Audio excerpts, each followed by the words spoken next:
All right, so the Roman Empire is going to begin with the rule of Octavian Caesar, who obviously, from your notes yesterday, you learned ends up changing his name to Augustus, which means exalted one. As ruler, he is going to divide power amongst himself and the Senate. However, he will control finances and administrative matters. He's also going to push the border of Rome east to the Danube River. He will create new policies such as the civil service, similar to in China, and rule by law. If it is not a law, then it doesn't matter. You must also abide by the law, everyone. He created a common currency and ensured secure trade and travel throughout the Roman Empire, while also creating a police force. For the first time in history, we see the creation of an emergency relief program, stockpiling food and water in case of emergencies. Kind of like when it's supposed to snow and everyone goes crazy at the grocery store buying bread and milk because that's what we want to eat and drink when it's snowing. He also presided over religious reforms, feeling that the gods made Rome glorious and therefore they must be respected. During his rule, you're going to have a flourishing of literature. You have Ovid, Horace, and Virgil as poets, and then you have historians such as Livy and Tacitus, Tacitus. And again, his reign or rule will be the beginning of what is called the Pax Romana. The Pax Romana was 200 years of peace and prosperity within the Roman Empire. Pax means peace, and Romana means Rome. During this time, you had expansion of the Roman Empire as well as solidification, meaning they went further and they made it stronger. Main characteristics that you must know of the Pax Romana is that there was a stable government, even though there were a few unstable rulers.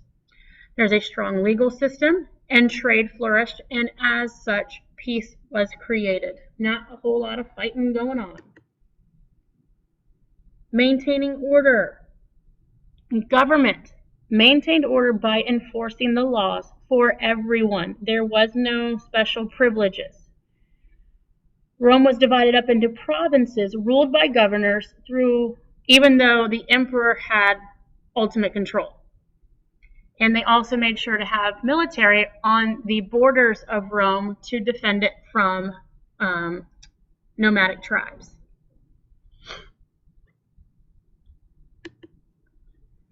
The law helped unify the empire by treating everyone the same, universal law, again, for everyone. And the laws were said to be very specific to the crime and the punishment, very similar to Hammurabi, and that if you did something, you knew exactly what was going to happen as a result. Trade and transportation. During the Roman Empire, agriculture was the main occupation, and most people were tenant farmers, which is very similar to what you guys know of as indentured servitude. People worked for a certain amount of time on the land, and after that, they were awarded that land. This will basically see the end of slaves on farms in the Roman Empire.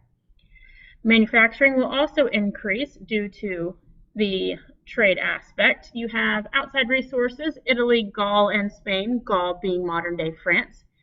East of the empire, money is made through manufacturing glass. And then from Italy, they are going to import grain, meat, wool, and hides. That means they are going to bring it in. From China, they will take silk, linen, glass, jewelry, and furniture. The most famous of the jewelry would be jade. Glass, they're talking about porcelain here. Rome and Alexandria, Egypt are the biggest commercial centers. Do not forget Alexandria, Egypt was also a very prominent learning center. And this trade is all made possible due to an extensive road system. They had over 50,000 miles of roads. Most of the roads were deemed for military use, but they were also used for trade. The most famous of these roads you must know is the Via Appia, V-I-A, space A-P-P-I-A. It simply means the Appian Way. They also had control of the Mediterranean Sea thanks to the Punic Wars, which made sea trade and travel very cheap. Notable emperors of the Roman Empire. Tiberius, not Gracchus, but just Tiberius, is a Julio Claudian. He was known for being very competent and a good soldier. Then we get Caligula. Caligula was quite crazy.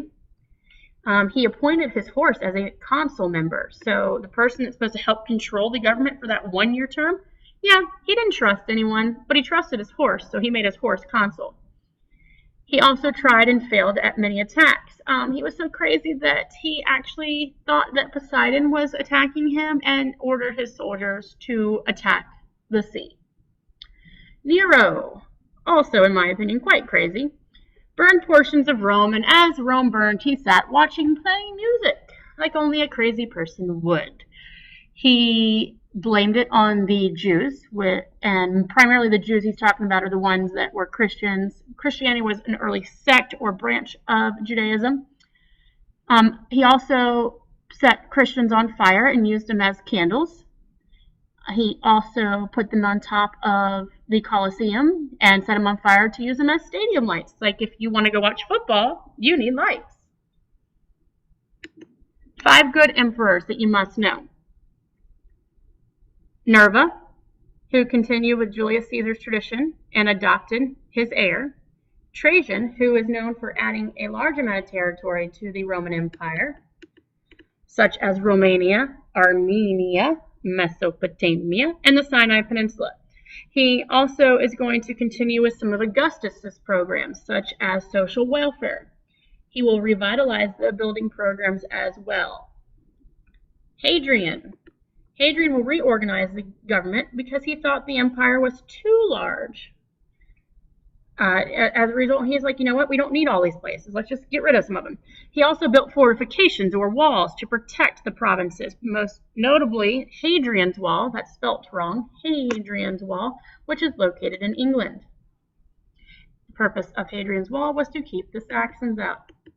Antonius Pius kept peace and promoted economic prosperity. Marcus Aurelius is the point when Rome will be the richest, and he's also able to prevent many invasions of the Germanic tribes. He also was known for being a philosopher who's going to study the ancient Greek way of life.